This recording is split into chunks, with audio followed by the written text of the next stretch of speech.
Hello everyone.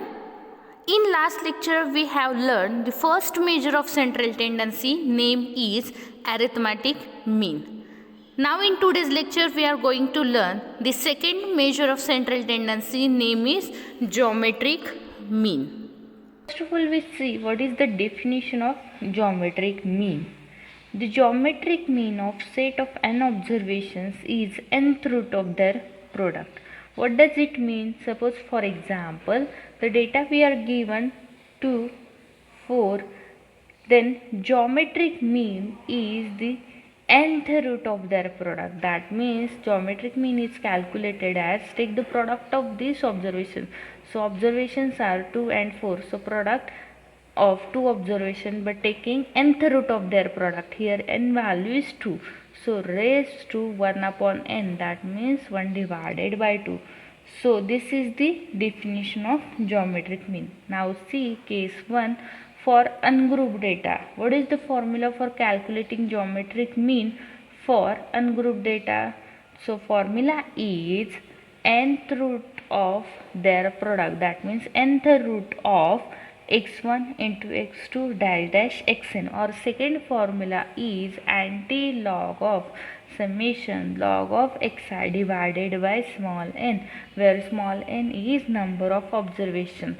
This first formula is also written as x1 into x2 into dash dash xn raised to 1 upon n, where small n is number of observations. See example. Calculate geometric mean for following data. Data is 8, 7, 15, 3, 4, 18 and last is 7. Here the number of observation, that is small n, is 7. Here the total number of observations we are given in examples is 7. So n value is 7. So what is the formula for calculating geometric mean for ungrouped data? So formula is anti-log of summation log of xi divided by small n, or x1 into x2 dash dash xn raised to 1 upon n, that means nth root of their product. So use formula second or either first. Here I am using the formula second. Geometric mean is equal to anti-log of summation log of xi divided by small n. So see how to calculate geometric mean. So formula for calculating is anti-log of summation log of xi divided by small n, where small n is equal to 7. But what is summation log of xi? Summation log of xi means sum of column of log of x. So we need to make the column log x. So first make the column log x. So here the xi values are 8, 7, 15, 3, 4, 18 and 7. What is mean by log x? Log x means take the log of each and every value of x. So what is the first value of x? First value of x is 8. So log 8. Log 8 is 0.90309. Then log 7. 0.845098. So we calculate remaining log values. So now the last, take the total of this column. The column is log x. So here we will get log of x. So here the log of x value is 6.103831. Now just put the value of summation log of xi and small n in the formula. So formula anti-log of summation log x value is 6.103831 and small n is 7. So 6.103831 divided by 7 is 0.871976. Now see how to calculate anti-log by using formula and by using calci also. First of all we see how to calculate anti-log by using the formula. Okay, so the formula for calculating anti-log is 10 raised to y. Y means the value of this summation log of xi divided by small n. We need to calculate the anti-log of value 0.871976. So this is nothing, the value of y. Now just plug the value of y in the formula, 10 raised to 0.871976.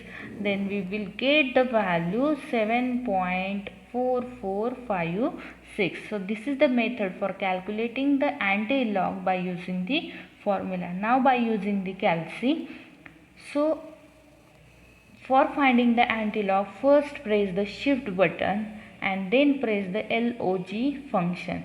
Then we will get the value 10. After the 10, press the value 0.871976.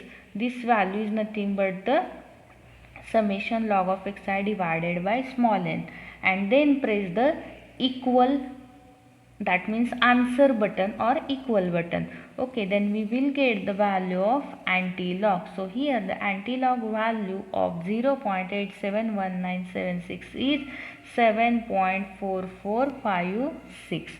Now see the second case for group data.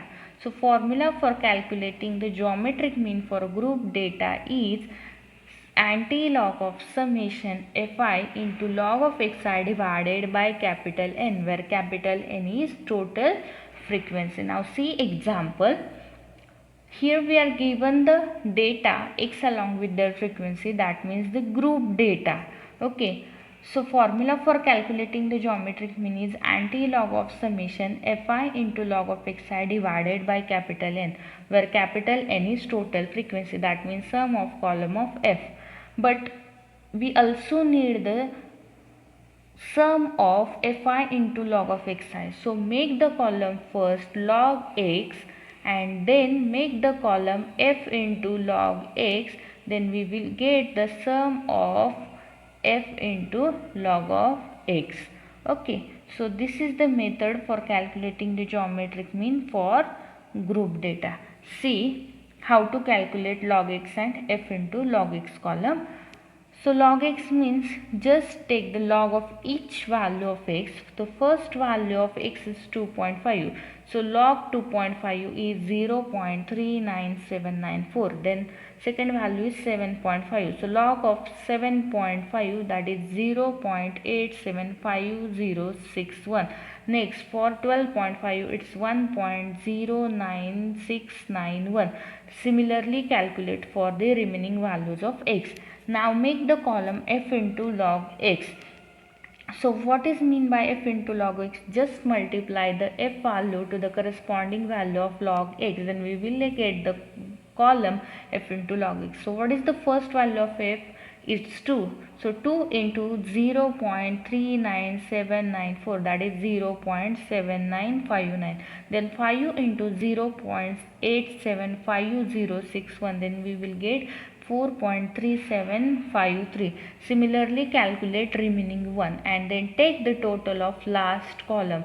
So total of last column is 82.85804079. So this value is nothing but the summation f into log of x. Now just plug the value in the formula. So formula is anti-log of summation f into log of x divided by capital N. Here capital N is total frequency and value is 65. So summation f into log of x value is 82.85804079 divided by 65. So value is 1.27473989. Then how to calculate anti-log 10 raised to y? Here y value is 1.27473989. So 10 raised to that value 1.27 is nothing but the 18.82517779. So this is the geometric mean for group data. Now see the third case for continuous data. So formula is anti-log of summation f into log of x divided by capital N, where capital N is total frequency. Continuous data means we are given the classes along with their frequency, and for finding the geometric mean for continuous data we need the values of x.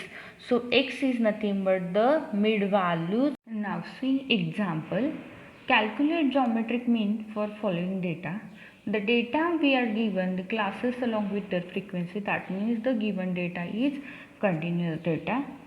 So what is the formula for calculating the geometric mean? Formula is anti-log of summation f into log of x divided by capital N, where capital N is total frequency, that means sum of column of f. So here capital N value is 260, and we also need the summation of f into log of x, that means the column of f into log x.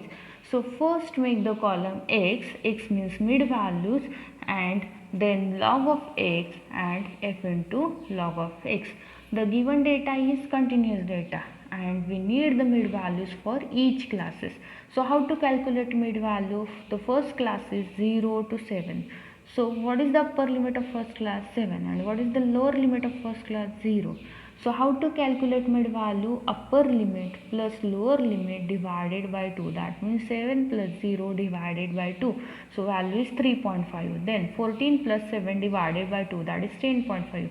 Then 21 plus 14 divided by 2, that is 17.5. Then 28 plus 21 divided by 2, that is 24.5. Then 35 plus 28 divided by 2, that is 31.5. Then 42 plus 35 divided by 2, that is 38.5. And last 49 plus 42 divided by 2, that is 45.5. After that make the column log x. So what is the first value of x? 3.5. So log of 3.5, that is 0.544068. Then second value of x is 10.5. So log of 10.5 is 1.021189. Similarly calculate log for the remaining values of x. Then last make the column f into log of x. So how to calculate f into log of x? Just multiply the f value to the corresponding value of log of x. So what is the first value of f? It's 19. So 19 into what is the first value of log x? That is 0.544068. So 19 into 0.544068. So the value is 10.33729. Next value is 25 into 1.021189. So the value is 25.522973.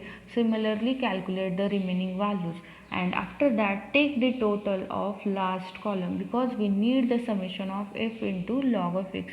So sum of last column values is 349.3522. So just plug the value of summation f into log of x and capital N in the formula. So anti-log of 349.3522 divided by 260. So value is 1.34366233. And last calculate the anti-log of this value. So how to calculate anti-log? 10 raised to y. Here the y value is 1.3436233. So 10 raised to this value is 22.06288645. So this is the geometric mean. Now see merits and demerits of geometric mean. First of all we see the merits of geometric mean. First merit is it is based on all observations. Yes, because in ungrouped data the geometric mean is based on all the values of x.